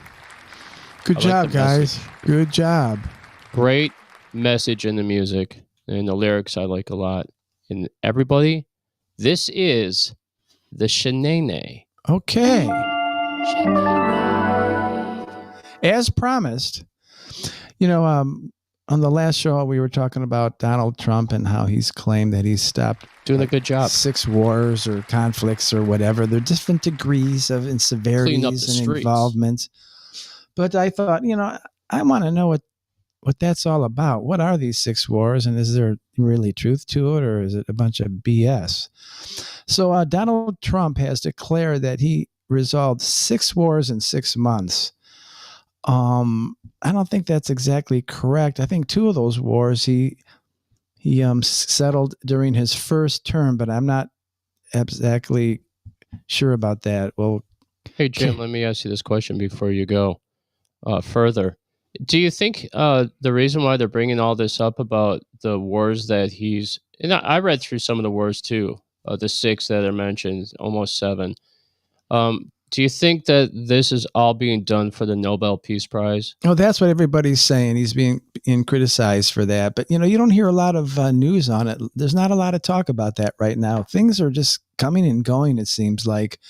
The left will try anything, and they'll try something another day and something else. But it seemed to quiet down a little bit. I don't hear a lot of talk about that right now. Nelson Mandela won the Nobel Peace Prize. Didn't they also give it to a pope or something? I'm not really sure the history of all that stuff. Maybe something to look into. Please. So we might do this in a few different parts here instead of, because it's kind of lengthy and I don't want to sit here for a half hour reading about all the different wars and what everybody had to say about it. So this is more like an intro. So Donald, he cited conflicts from Israel, Iran, that's the most recent one, to India, Pakistan, and Congo, Rwanda. While he presents himself as a global peacemaker, many of these agreements were fragile ceasefires disputed by the government involved or remain unresolved. Just hours before he hosted Ukrainian President Zelensky in the Oval Office on Monday. The little guy. Yes, along with other European leaders, the United States President Donald Trump asserted that he has brought an end to 6 separate wars within just 6 months of his presidency. The claim, repeated across speeches, social media posts, and interviews, is aimed at Trump positioning himself as a global mediator. I've settled 6 wars in 6 months, one of them a possible nuclear disaster. Despite all of my lightweight and very jealous critics, I'll get it done. I always do. Trump wrote on his Truth Social account ahead of the meeting. So that's his words right here. And Jim, let me ask you this question. Who do you think's taller, Zelensky or Kim Jong-un? They're both kind of short, aren't they? Yeah, they're tiny. I'd love to see those 2 death match. That'd be fantastic. So I read into the stuff that you're talking about. He did end that war, the Rwanda war, the war that Rwanda was having. I read into that, and they actually did a ceasefire and the whole bit. Although there's speculation that a lot of these wars that he fixed have continually had fighting continue after ceasefires. Well, isn't that in history? You might have a conflict and then it's resolved, and then you might have a conflict in the future. So that's not so surprising, Yeah, you're absolutely right. Because in World War II, when they made the deal with Japan, they were still fighting all the way up to the very end. Go ahead. So Trump and his administration have consistently referenced numerous conflicts that he says his leadership helped bring to an end. Okay, so I'm just going to list them. Okay, there's the most recent one, the Israel and Iran. That war, what did that last? A week or a day or 3 hours or something? They called it the 12-day war. Oh, okay. And you know what? I want to say something real quick. And nothing really happened. Remember, they were saying how we were going to start World War III and whatever, and none of that happened. No. I think the person that holds the keys to World War III is Russia. Probably. That's it. Prophesized in the Bible. Nostradamus said it. It's going to be Russia. After the bombing of Iran, remember the media was saying, oh, he didn't really even cause any damage. How would they know that? That's just another example of BS. And there's BS on both sides. Okay, there's another one, the Democratic Republic of Congo and Rwanda. Is that the one you mentioned? Oh, okay. Then I think they're still fighting. They probably are. But they've been fighting for centuries, right? On and off, and that's probably not going to change. So then there's Cambodia and Thailand, or did I already say that? I don't know. Then there's actually India and Pakistan. Boy, they don't like They don't each like other. each Now other. that's always going to be cycles of maybe times of peace and other times where they hate each other. So that's just normal. I mean, Allah, shot my yes. goat. there's Armenia and Azerbaijan. There's another one. Serbia and Kosovo. Now that's his first term, okay? And the Egypt and Ethiopia, that's also his first term. So there's 1, 2, 3, 4, 1, 2, 3, 4, 5, 6. So he's claiming to have stopped some conflicts during his first term too. Remember when they did the Olympics in Kosovo? Now it looks like a shell. And it's just like an amusement park that's just decayed. So what we'll do, I'll conclude by talking about the Israel and Iran conflict. We'll get both sides of this. We'll come back to that next week. Well, This will be one of my favorites because I love talking about. This one will be short. Then we could do the other ones too. This is short. One of the most dramatic episodes cited by Trump was the 12-day war. You're right, in June between Israel and Iran. 12 days. The U.S. itself was directly involved. Yes, they were, I'd say. Yes. Duh. Carrying out strikes with bunker buster bombs against Iranian nuclear and military sites. Bunker buster. Really. Afterwards, Trump announced a ceasefire between the two countries, framing it as a breakthrough that had prevented further escalation. That's probably true, right? I mean, You want to hear something I read about that? In the 23rd hour, Iran had to stop all hostilities. And in the 24th hour, Israel had to stop. Israel got 1 hour after Iran stopped their ceasefire, or started their ceasefire, I should say. Oh. So do you remember when Israel pounded the hell out of them in the last hour? I don't really. Of the ceasefire? Did they really? I think I heard about that. They gave that. them one more cell. They sent another one over. They're like, F you. F you, Iran. Okay. The White House described the outcome as a success that diminished Iran's nuclear capacity and reduced the likelihood of a wider conflict. I think that could be a true statement. Yes, I think you're correct. Still, many analysts have noted that Washington's direct military role makes the claim of ending war more complicated. Israel has since warned that it retains the right to strike Iran again if the nuclear program is rebuilt, leaving the ceasefire fragile. Well, duh. I mean, today they're getting along and then maybe tomorrow they're not. So you can't blame that on him, that there might be something happening in the future. Yeah. And a lot of these people that Jim mentioned that are fighting, especially Israel and Iran, they've been going at it forever. Okay, so you're going to have flare-ups. And you can't really hold it against Trump's team. And if you go through it, man, even the CNNs and the other more liberal, far left, right, are already coming around to say, yeah, well, he has had a big hand in a lot of these conflicts, and he's really stopped a lot of it. Well, I think I'm going to conclude by on social media, Trump presented it as a clear victory. Again, the Iran-Iraq recent situation. It has been fully agreed by and between Israel and Iran that there will be a complete and total ceasefire. However, no permanent peace framework has been established, and nuclear talks with Iran have not moved forward. So we could, if we decide to, talk about the other wars that he apparently had something to do with resolving. We'll do that next week. But right now, I think we've taken enough time for that before people will start falling asleep. And join me next Sunday as I talk about the Nobel Peace Prize. I want to see what it entails, and I want to hear all about it. Are you interested, Jim? Yes, I am. Nobel Peace Prize? Yeah, why not? Sure. All right, well, that was the Shenanigans. Fantastic job, Thank Jim. you.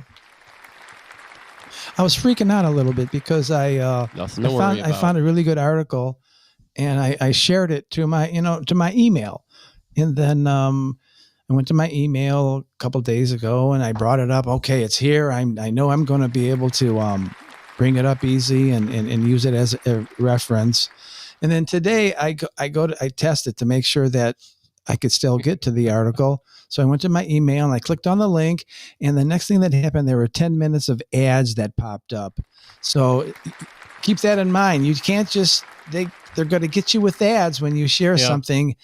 And like for 5 minutes, I couldn't even bring up the article. It was just ad after ad after ad. And then it would bump me out and I'd have to go back. And I was thinking that this shenanigans wasn't going to happen. Well, I'll say this about Jim. You never hear him swear on the show. He's much more composed than I am. But when we're off air, he swears like a sailor. I do. And when he couldn't get his shenanigans to pop up, he was not happy. I was not happy at all. Today was a very good day. I did not swear much today at all. I don't think I used the F word maybe once. Well, that's fantastic. Great job, Jim. Yeah. Good for you, buddy. Thank you. Good for you, too. Good for you. Jeffrey. Good for you. Okay. All right, we're going to play one song. When we come back, we're going to wrap up the show, and we'll be right there for you, kiddies. Okay. Are you excited, Jim? Yes. Are you excited for She's Slipping Away by Stadler? There you go. And we'll be right back, kids. Stads. She's Slipping Away. Snail Trail.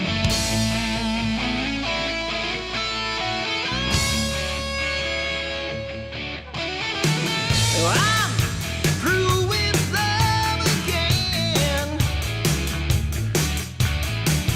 There's just no more feelings being sent. She put our love to shame. She made me feel so bad. Too many miles apart. She's the one that's gone. She left me hanging on. Slipping away. Bound on to love. Slipping away.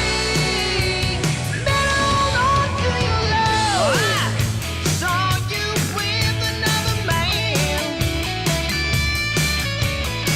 I've tried to hold on every way that I can. She put our love to shame. She made me feel so bad. Too many miles apart.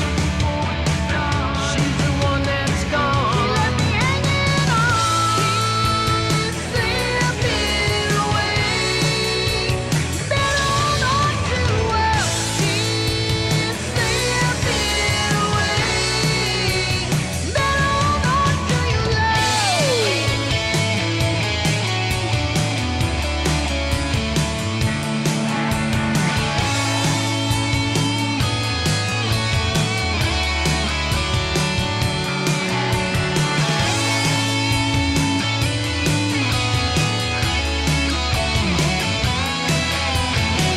She started something bad. She ruined the good love that we had. She put our love to shame. She made me feel so bad. Too many miles apart. She's the one that's gone. She left me hanging on. Slipping away. Bound on to love. Slipping away. Bound on to your love. Slipping away. Bound on to love. Slipping away. You better hold on to. You better hold on to your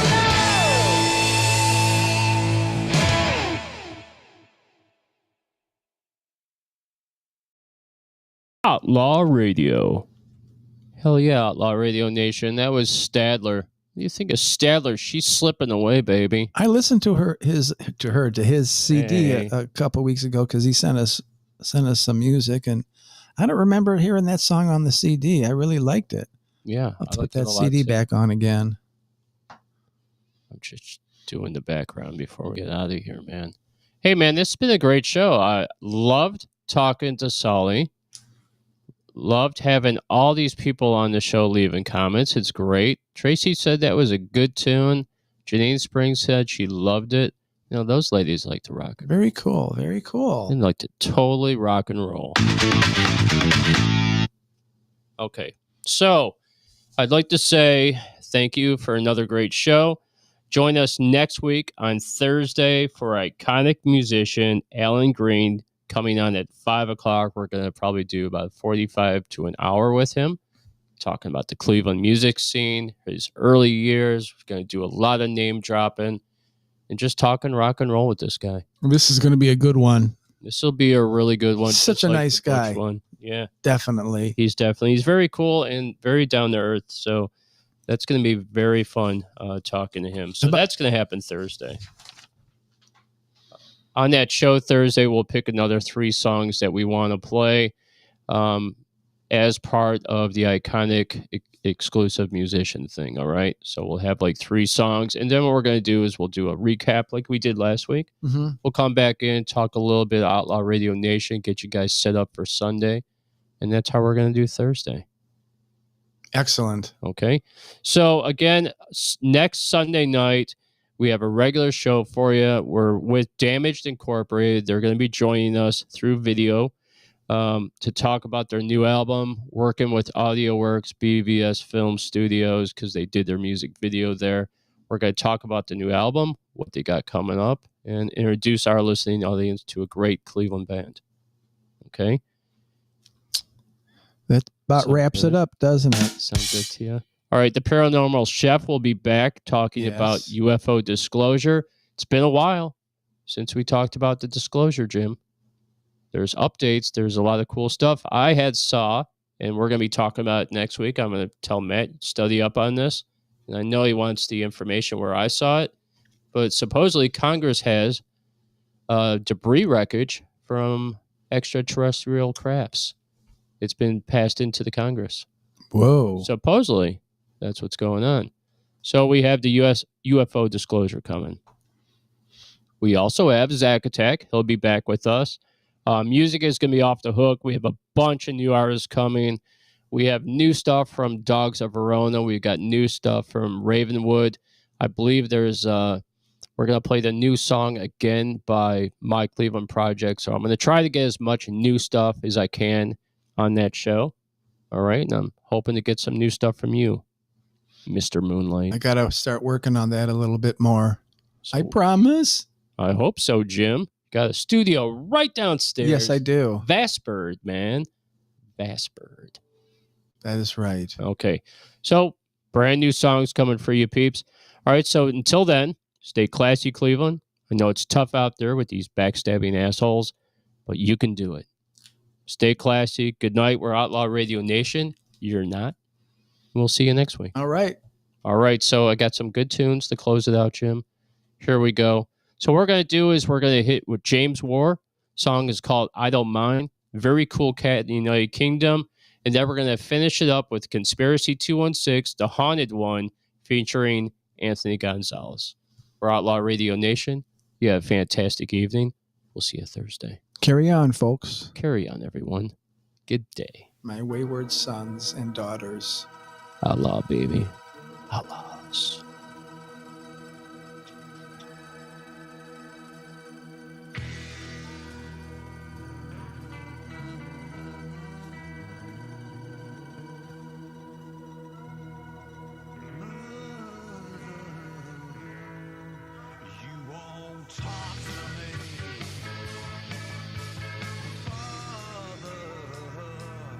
I don't mind.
These damning voices, they're screaming in my head.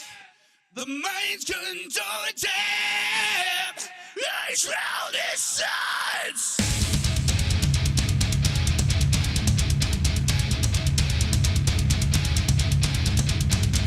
My anguish, unending torment, echoes of failure, shackled by the past. My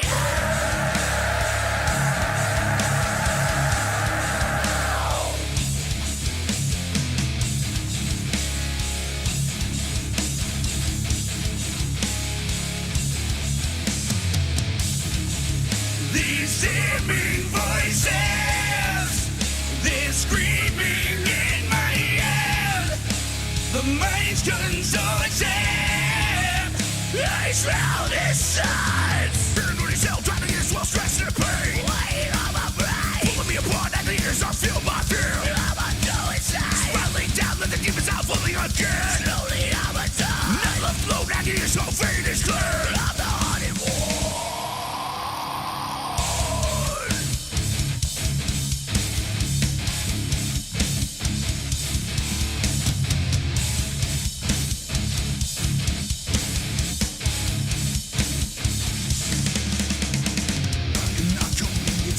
I am not going insane. I am not going insane. I am not going insane. I'm losing my fucking mind. I'm losing my fucking mind. I'm losing my fucking mind.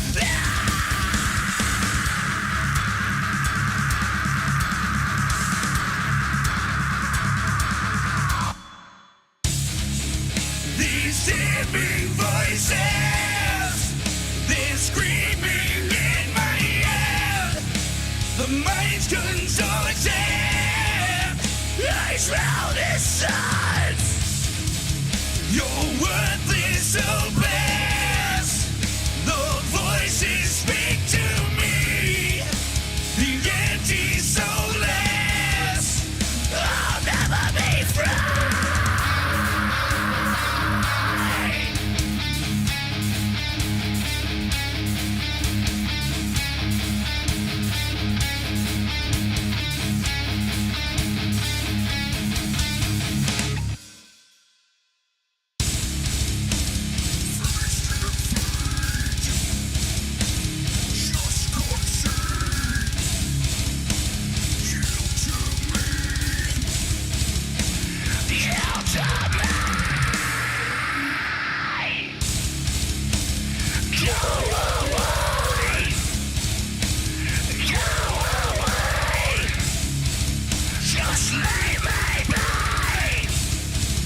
his sides. You're worthless, hopeless.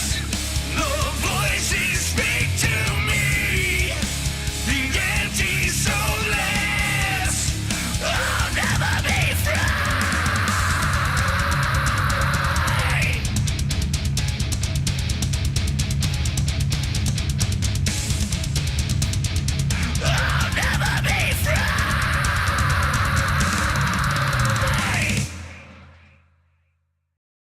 Hi, this is Justin from the State Line Sinners over here in the UK, and you're listening to Outlaw Radio. Hell yeah.